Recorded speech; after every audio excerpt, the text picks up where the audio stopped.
আসসালামু আলাইকুম। সংবাদে আপনাদের সবাইকে স্বাগতম জানাচ্ছি আমি রোজ। শুরুতেই সংবাদ শিরোনাম। সোমবার সকালে সিঙ্গাপুর যাচ্ছেন নূর। নির্বাচনের জন্য বিদেশ থেকে টাকা পাঠিয়েছেন একজন। শেখ হাসিনার মামলায় নাহিদ ইসলামের অবশিষ্ট জেরা আজ। এতক্ষণ শুনছেন সংবাদ শিরোনাম, এখন বিস্তারিত। সোমবার সকালে সিঙ্গাপুর যাচ্ছেন নূর। ডাক্তারের পরামর্শে উন্নত চিকিৎসার জন্য সোমবার ২২ সেপ্টেম্বর সিঙ্গাপুর যাচ্ছেন গণ অধিকার পরিষদের সভাপতি নুরুল হক নূর। রোববার ২১ সেপ্টেম্বর এক ফেসবুক পোস্টে বিষয়টি নিশ্চিত করেছেন গণ অধিকার পরিষদের দফতর সম্পাদক শাকিলুজ্জামান। দেশবাসীর কাছে দোয়া চেয়ে তিনি জানান, গণ অধিকার পরিষদের সভাপতি নুরুল হক নূর ডাক্তারের পরামর্শে সিঙ্গাপুর যাচ্ছেন। সোমবার সকালে তার দেশ ছাড়ার কথা। এ সময় তার সঙ্গে যাচ্ছেন ডাক্তার সাজ্জাদ হোসেন। গত ২৯ আগস্ট সন্ধ্যায় ককরাইলে জাতীয় পার্টির কেন্দ্রীয় কার্যালয়ের সামনে গণ অধিকার পরিষদ ও জাপা নেতাকর্মীদের মধ্যে সংঘর্ষ হয়। পরে আইনশৃঙ্খলা বাহিনীর লাঠিচার্জে নূরসহ আহত হন বেশ কয়েকজন।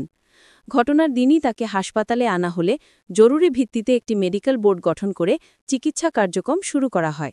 পরে তাকে আইসিইউতে স্থানান্তর করা হয়। এরপর আরও বিশেষজ্ঞ চিকিৎসকদের নিয়ে ১০ সদস্যের একটি মেডিকেল বোর্ড গঠন করা হয় এবং তাদের তত্ত্বাবধানে নুরুল হক নূরের চিকিৎসা চলতে থাকে। গত ১৫ সেপ্টেম্বর তিনি ঢাকা মেডিকেল কলেজ ঢামেক হাসপাতাল থেকে বাসায় ফেরেন। নির্বাচনের জন্য বিদেশ থেকে টাকা পাঠিয়েছেন একজন। আসন্ন জাতীয় নির্বাচনে ঢাকা ৮ আসনে স্বতন্ত্র সংসদ সদস্য প্রার্থী হিসেবে প্রতিদ্বন্দ্বিতা করার ঘোষণা দিয়েছেন ইনকিলাব মঞ্চের মুখপত্র শরীফ ওসমান হাদি। শনিবার ২০ সেপ্টেম্বর বিকালে ওই আসনের অন্তর্গত মতিঝিল এলাকায় জনসংযোগও করেছেন তিনি। পরে সাংবাদিকদের সঙ্গে আলাপকালে হাদি বলেন, আমার নির্বাচনের জন্য বিদেশ থেকে এক ভাই ২০,০০০ টাকা পাঠিয়েছেন। তিনি চান প্রতিদিন ক্যাম্পেইনে যেন সবাইকে কিছু খাওয়াই।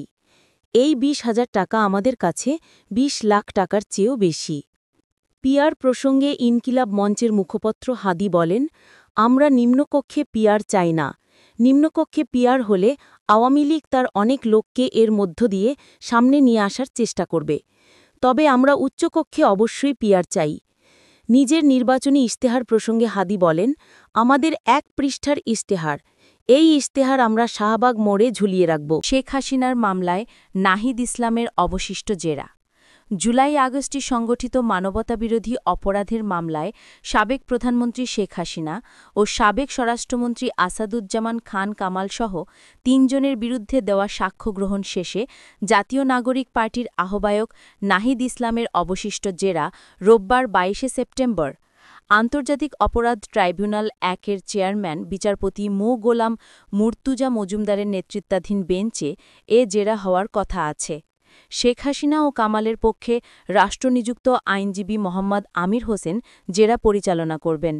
এর আগে গত ১৮ সেপ্টেম্বর দ্বিতীয় দিনের মতো সাক্ষ্য দেন নাহিদ ইসলাম। সেদিন দুপুরে সাক্ষ্য গ্রহণ শেষে কিছু সময় জেরা করা হলেও তা শেষ না হওয়ায় ট্রাইব্যুনাল আজকের জন্য কার্যক্রম মুলতবি করেন।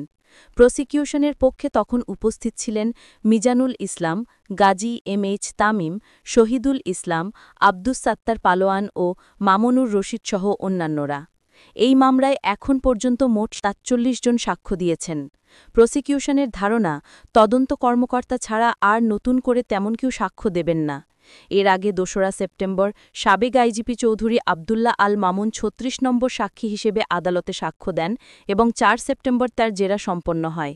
তিনি নিজেকে রাজসাক্ষী হিসেবে ঘোষণা করে শেখ হাসিনা ও কামালের বিরুদ্ধে গুরুতর অভিযোগ আনেন এবং গণহত্যার নির্দেশনায় যুক্ত থাকার কথা স্বীকার করে ক্ষমা প্রার্থনা করেন। সাক্ষীদের জবানবন্দিতে ২০২৪ সালের জুলাই-আগস্টে দেশজুড়ে চলা আন্দোলনের সময় সংগঠিত গণহত্যার বর্ণনা উঠে আসে। শহীদ পরিবার ও প্রত্যক্ষদর্শীরা শেখ হাসিনা কামালসহ অভিযুক্তদের দৃষ্টান্তমূলক শাস্তির দাবি জানিয়েছেন। ট্রাইব্যুনাল গত ১০ জুলাই শেখ হাসিনা কামাল ও মামুনের বিরুদ্ধে আনুষ্ঠানিক অভিযোগ গঠন করে বিচার শুরুর নির্দেশ দেয়। প্রসিকিউশন মানবতাবিরোধী অপরাধের 5টি অভিযোগ উপস্থাপন করেছে। আনুষ্ঠানিক অভিযোগ মোট ৮৭৪৭ পৃষ্ঠার, এর মধ্যে তথ্যসূত্র ২০১৮ পৃষ্ঠার, জব্দ তালিকা দালিলিক প্রমাণাদি ৪০০৫ পৃষ্ঠার এবং শহীদদের তালিকার বিবরণ ২৭২৪ পৃষ্ঠার রয়েছে। সাক্ষী হিসেবে রয়েছেন ৮১ জন। গত ১২ মে চিফ প্রসিকিউটরের কাছে প্রতিবেদন জমা দেয় ট্রাইব্যুনালের তদন্ত সংস্থা।